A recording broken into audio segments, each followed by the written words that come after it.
Shalom, selamat pagi Bapak Ibu dan Saudara yang terkasih di dalam Tuhan Yesus. Sebelum kita memulai aktivitas kita pada pagi hari ini, mari kita bersama-sama merenungkan firman Tuhan terlebih dahulu. Namun sebelumnya mari kita bersatu di dalam doa. Tuhan Yesus, terima kasih untuk kasih setia-Mu. Terima kasih Tuhan untuk berkat dan juga kemurahan yang boleh Tuhan berikan kepada kami hingga saat ini. Tuhan, kami bersyukur jikalau pada pagi hari ini Tuhan, kami boleh diberikan kesempatan untuk kami boleh kembali menikmati pagi hari ini dengan keadaan yang baik. Saat ini Tuhan, kami akan merenungkan firman-Mu. Pimpinlah kami Tuhan, sertai kami, agar kami boleh mengerti akan firman-Mu, dan kami boleh melakukannya di dalam setiap kehidupan kami. Kami serahkan aktivitas kami sepanjang hari ini, pimpin dan sertai kami, agar setiap apapun yang kami kerjakan dan kami lakukan, semuanya hanya untuk kemuliaan nama-Mu saja. Terima kasih Tuhan Yesus. Di dalam nama Tuhan Yesus, kami sudah berdoa dan mengucap syukur. Amin. Renungan Suling 19 Juli 2023. Ketika tidak ada yang paham. Bacaan Alkitab terambil dari Kisah Para Rasul 18 ayat 1-17. Pada suatu malam berfirmanlah Tuhan kepada Paulus di dalam suatu penglihatan. Jangan takut, teruslah memberitakan firman dan jangan diam, sebab aku menyertai engkau. Kisah Para Rasul 18 ayat 9 dan 10. Pada waktu mulai bekerja, kantor saya bukan model kantor besar yang ada lengkap front office, cleaning service sampai satpam. Sebagai lulusan sarjana, saya berharap kerja kantoran yang elegan di belakang meja dan mengurus pekerjaan saya saja. Tapi tidak disangka, staf yang tidak banyak jumlahnya termasuk saya, diminta bersihkan lantai dan lap meja sendiri-sendiri tiap pagi. Suatu hari, saya bertemu ayah mertua dan ia bertanya bagaimana pekerjaan saya.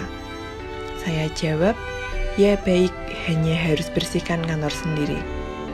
Di luar dugaan, ayah mertua seperti bisa menebak isi hati. Fokus percakapan ia arahkan dengan kalimat tanggapan, tidak apalah bersih-bersih, anggaplah kantormu sendiri.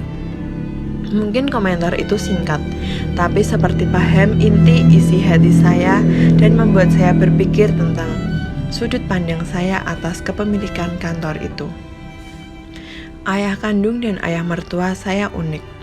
Mereka tidak banyak komentar, tapi dengan sedikit tanya sering langsung tahu inti perasaan saya.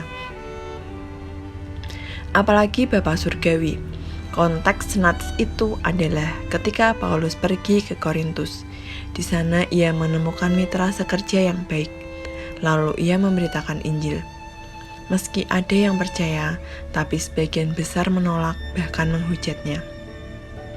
Kondisi naik turun ini bukan sekali dialami Paulus. Bahkan sering kemudian ujungnya Paulus menerima tekanan psikologis dan penganiayaan fisik. Kira-kira apa yang langsung muncul dalam perasaan dan pikiran seorang Paulus? Tuhan tiba-tiba datang dalam penglihatan. Pertama-tama, yang Tuhan katakan adalah jangan takut. Jadi berarti seorang Paulus, rasul yang hebat, sedang merasa takut. Hati Paulus jarang diceritakan gemilang dalam Alkitab.